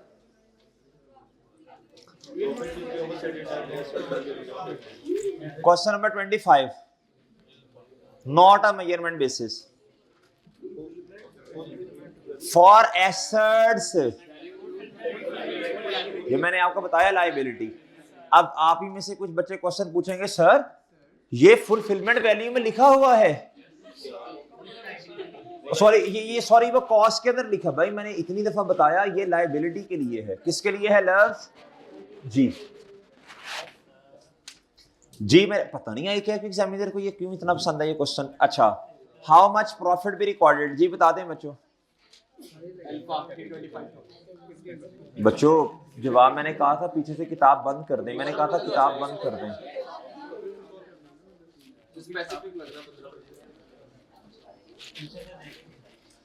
कहता जी ओपनिंग कैपिटल कितना है, स्पेसिफिक कहता जी 15%, और आपने बताना है फिजिकल कैपिटल मेंटेनेंस। अब कुछ बच्चे ये कहेंगे सर ये जो इन्फ्लेशन की आप परसेंटेज निकालते हैं ना, ये तरह आप समझ नहीं आ रही कैसे, अब मैं कितने क्वेश्चन करवा चुका हूं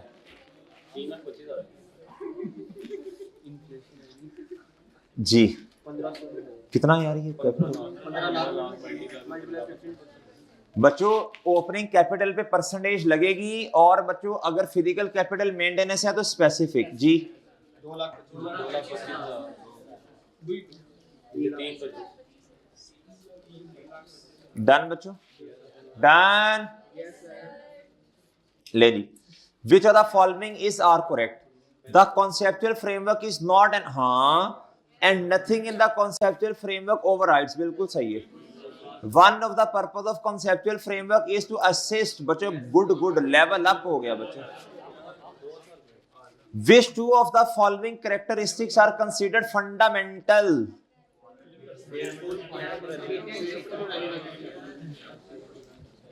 Which of the following is not included in the conceptual framework, ये वही बच्चा बताएगा जिसने आंखें ऐसे खोल के साथ साथ चीजें पढ़ी। ऑब्जेक्टिव बताया, पर्पस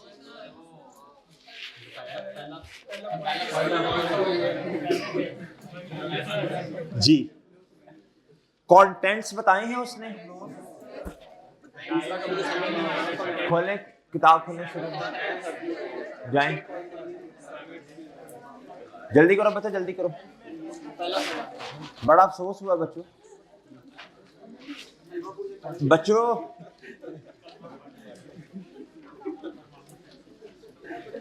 ओए सॉरी किताब दिखाना, नहीं एक मिनट में शुरू से खोलो, ओपन करो।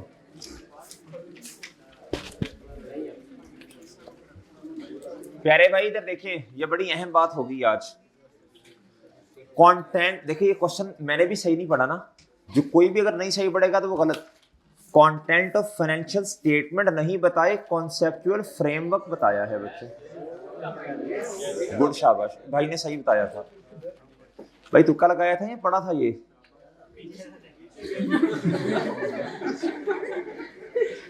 जी यार आपने तो वहां से भी नहीं देखा जी।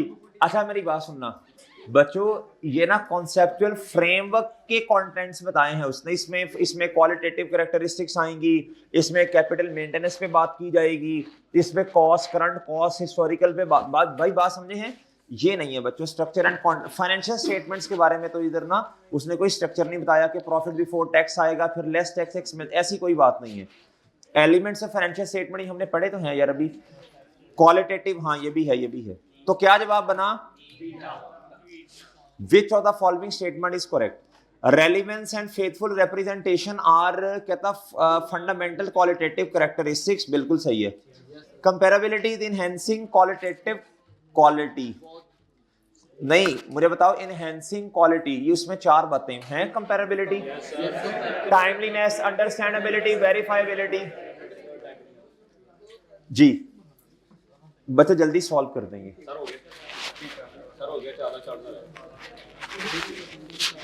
इसमें एक गलती आप लोग करेंगे, मैं पहले बता रहा हूं। क्या भला क्या भला क्या भला क्या भला?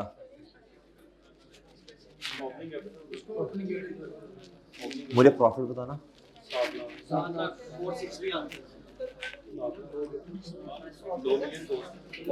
कैपिटल कितना है?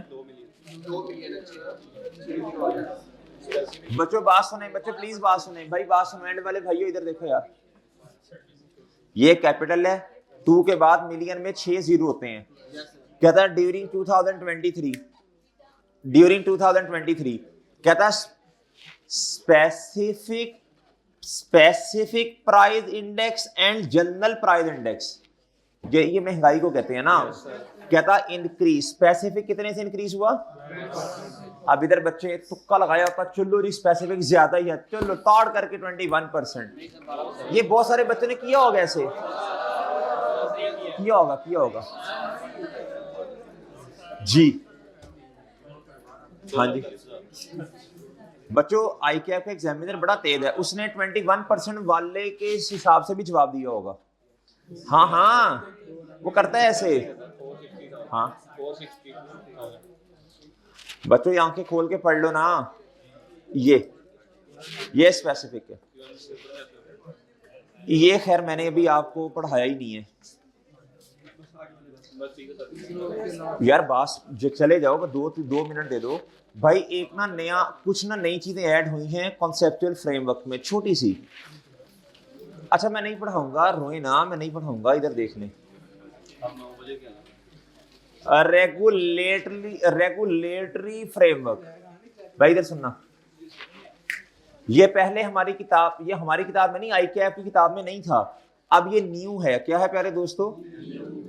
तैयार रहिए बच्चों, MCQs तो लाजमी आ जाएगा इधर से, आएगा MCQs ही। इंपॉर्टेंट है, पढ़ा दूं? इंपॉर्टेंट है।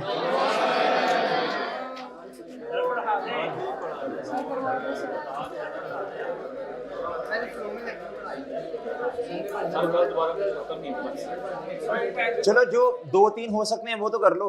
अकॉर्डिंग टू द एंड पे आ जाओ ना।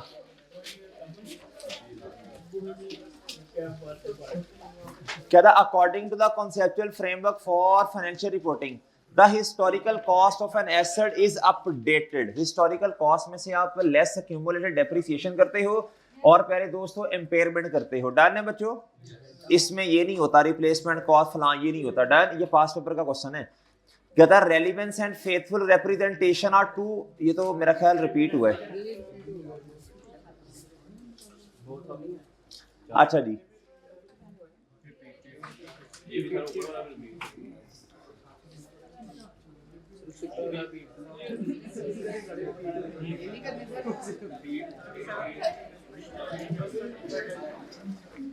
ठीक है बच्चों, फिर जी अल्लाह आपको पास करे सबको। अल्लाह हाफिज बच्चों।